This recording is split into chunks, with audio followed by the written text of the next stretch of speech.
Is it possible to present 156 slides in 20 minutes? Possible? Okay, we'll say it's possible, hypothetically speaking. Should you do it? And what would happen if you did it? I think everybody would fall asleep. Everyone would fall asleep. Well, I had a client, and his name was, we'll just call him Jim for now, and he attempted to do just that, to present 156 slides in 20 minutes. Now, Jim was a very successful head of sales for the U.S. division for this global power company. And he was invited to Paris, France to present to the CEO and his peer group of divisional presidents and senior leaders of this company. And I got this phone call on a Thursday from his communication manager saying, "Can you come in and help us? We're having a bit of a crisis." Turned out I had exactly 4 hours to help make a material difference in Jim's performance of his presentation. And this is how the coaching session went. So I walk in on a Monday, the doors open, and I see 7 people, 3 of them actively on laptops, fiercely adding new content, more slides. And then others sitting around the room, rubbing their hands, thinking, what's going on? And so I asked Jim, I said, I asked the group, how many slides do we have here? And they said 156. I said, how much time do we have for the presentation? 20 minutes. Problem 1, too much content for the allotted time. Set that aside. So I said, Jim, what's your key message? What's the single most important thing you need to communicate at this meeting? And he turned to the 3 people on the laptops, let's call them his PowerPoint handlers, and he said, what's my key message? And they dove into the laptops and they looked and they searched and they never could find the elusive key message. They found plenty of talking points and plenty of charts and graphs, but nobody could find the essence of what this presentation was all about. Problem 2, key message confusion. So I said, Jim, why are you going? What do you hope to accomplish at this meeting and with this presentation?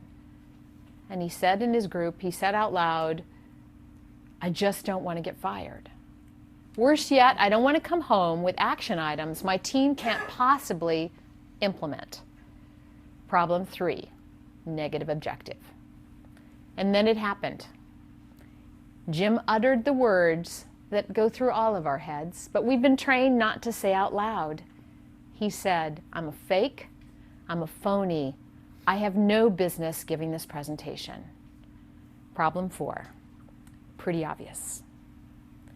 Now, the point of this story is that even successful subject matter experts, leaders with great track records, like Jim, like you, can get led astray when we rely on PowerPoint, Prezi, Keynote, any kind of presentation software to tell our story and to make our points. And that's what I want to talk about today in our short time together. And I want you to think again of yourself as a motivated leader and make the commitment that you're going to embed communication mastery into your leadership story, your leadership strategy, so that you can communicate more effectively. So I'm going to cover today the problems, the costly problems of over-reliance on PowerPoint, creative solutions that you and others have used and can use, and also some next practices. So let's start by taking a look at what it's costing you, what those boring presentations are costing you and your organization right now. There was an article in the Wall Street Journal, I have a printout of it here, that was written by Jared Sandberg, and it was in November 2006, a few years ago. The title is Tips for PowerPoint, Go Easy on the Text, Please Spare Us. Jared had researched this topic, which is somewhat of a perennial topic, talked about a lot, death by PowerPoint, etc. But one expert that he researched actually estimated the total number of PowerPoint presentations that are given around the planet every day. That number in 2006 was 30 million PowerPoint presentations. Do you think they're more or less right now? Yeah, we've had actually presentation inflation. because now we have more software and more cool thing gadgets and more ways that we can make our presentations fancy. And then this expert had gone through all sorts of calculations to estimate the cost of bad PowerPoint presentations to US companies. And he estimated it was $252 million a day in wasted time. And you think that's a pretty big number, but think about it. All those people on those key tops with Jim, the weeks that they'd been building those 156 slides, that cost something. And then it cost the audience all that time to listen to that boring presentation that was probably going to run overtime. And when I got this article, it occurred to me that presentation training and reducing PowerPoint misuse could be the best cost-saving strategy a company could employ. But it was interesting because while it was important, it wasn't urgent, and the problem has continued. What else does it cost us? And I used to think that bad, boring presentations, they never kill anybody. Nobody technically, I've never heard of anyone get fired from a bad presentation until I saw the world's worst slide. Would you like to see it? Yes. Okay, take a look. This is an actual slide that was produced by a consulting company out of New Zealand for the US military. This was in 2009, 2010, right at the height of the Afghanistan war, and they attempted to tell the whole story of what was happening at that time in that war in that single slide. Do you know what the general said? When we understand that slide, we will have won the war. The title of the New York Times article that you can go check out yourself was, "We have met the enemy and he is PowerPoint." Another general said, "PowerPoint makes us look stupid."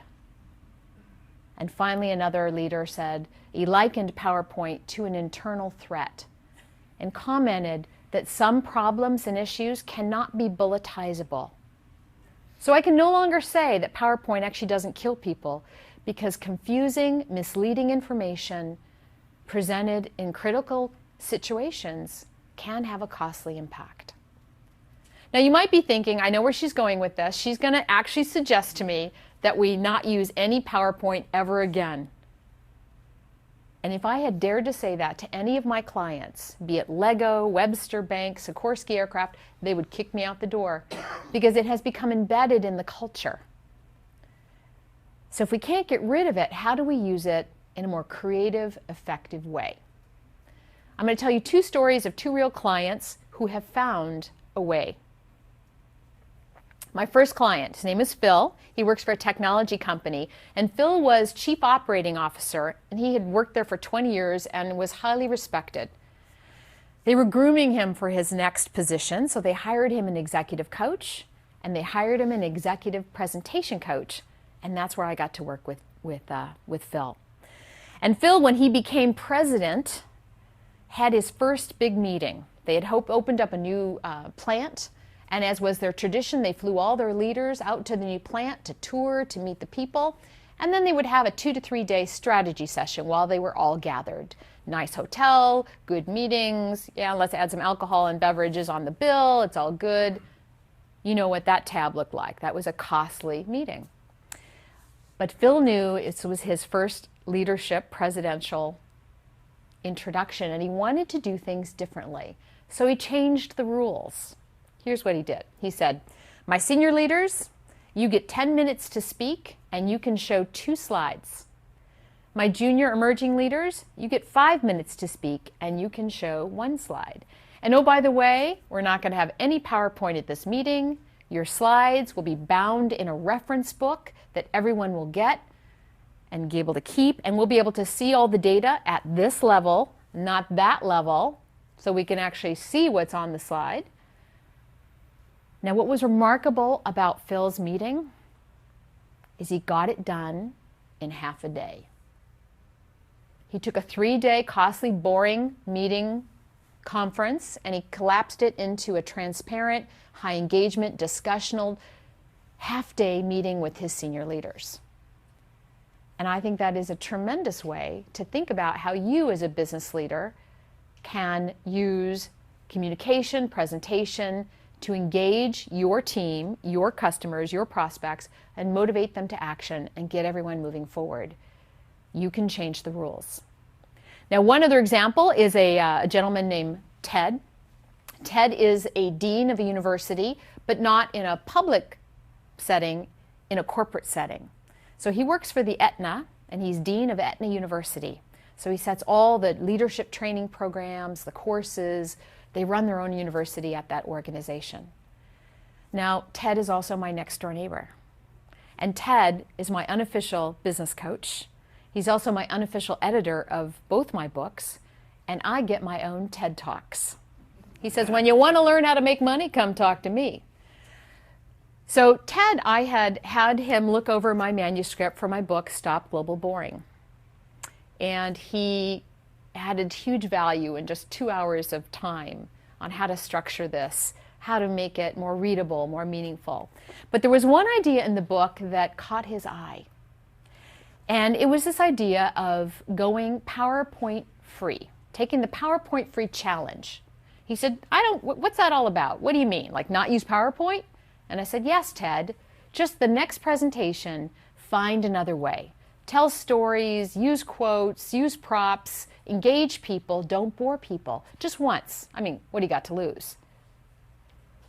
So he took me up on the challenge, and he sent me an email 4 or 5 days later, and it was so good, I asked him, can I put this in the book? It's so good.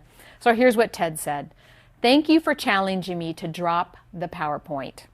My speech in Salt Lake City was very well received.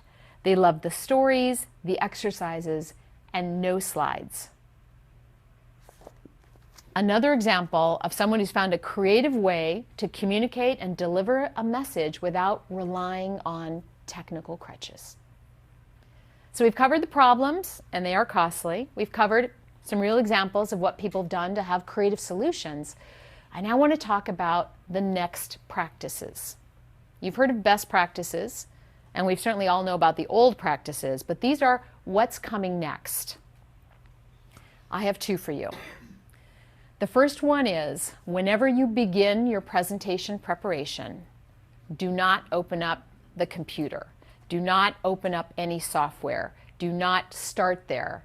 Go analog and start with a clean sheet. And I have a tool for that. I call it clean sheet thinking. Yes, I invented the blank piece of paper. Yes, I have. And the questions on clean sheet thinking are the same ones I was asking Jim, my client in my opening story. What's your objective? What's your key message? What do you hope to accomplish? Those are the planning questions that we as leaders, as communicators, have to consider before we build the slide deck. So if you start, now some people do start with paper and pen, some people get it, they go for a walk and they think about it. Some people do open up the laptop and they start answering those questions on a tool that I've created called Clean Sheet Thinking. But you have to think before you build. And I know it sounds like that's a next practice. Isn't that what we've always been doing? But we've lost touch because the software is so easy. In fact, I know leaders that are writing their strategic plans, their business plans in PowerPoint software. So their entire business plan is bulleted. It's incomplete thinking and information. So start with a clean sheet. The next idea I have for you, the next practice, involves technology. And how many of you have one of these? How many of you have more than one of these on you right now? Yeah, I got one back here, one back here. The way we can use these at no additional cost to us or our organizations is we can start video recording our practice presentations. Too many leaders wing it. We think about it in our head, we flip through the slides, and the first time we actually go through it is when it's live, if you will, on stage in front of our customers, in front of our employees, and it shows. You run over time, you bumble through your opening, you forget stuff.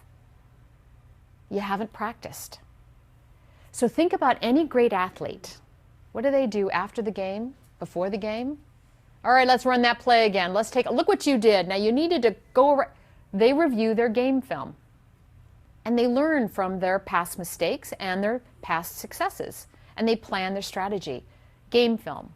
Why don't we as business leaders have game film? And actually, I know why we don't have it, because it's scary. I don't like the way I sound. I don't like the way I look. Oh, I can't look. Start looking. Start using this technology to get yourself better. I was just mentioning before we started that I spoke last week, and I chose to speak at a podium in the last minute, which I usually don't do. We didn't video record it, shame on me, but we did take photos. So the photographer sent me pictures, and I got to see what I looked like behind the podium. The podium was this high. I was wearing high heels, but my little head, I was a talking head. So, what am I going to learn from that? That photograph was my game film. I need to speak away from the podium, or I need to get one of those little stepping stools to step up. We need that feedback. So as leaders, as communicators, you've got to use the tools. You've got to teach your team how to use the tools so that when we're in these critical moments of communication, we're at our best. We're not just warming up and winging it.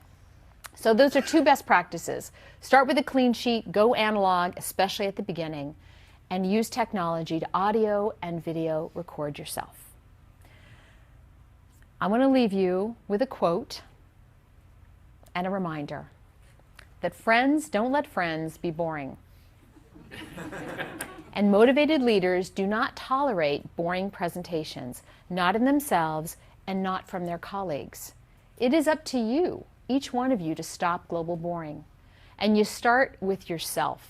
You start by reducing your own PowerPoint emissions, and you find other ways to engage your audience and motivate them to action. You train your team, you invest in your team in communication, because that is what's going to differentiate your career and your business. And if you need help, I'll be there. Thank you.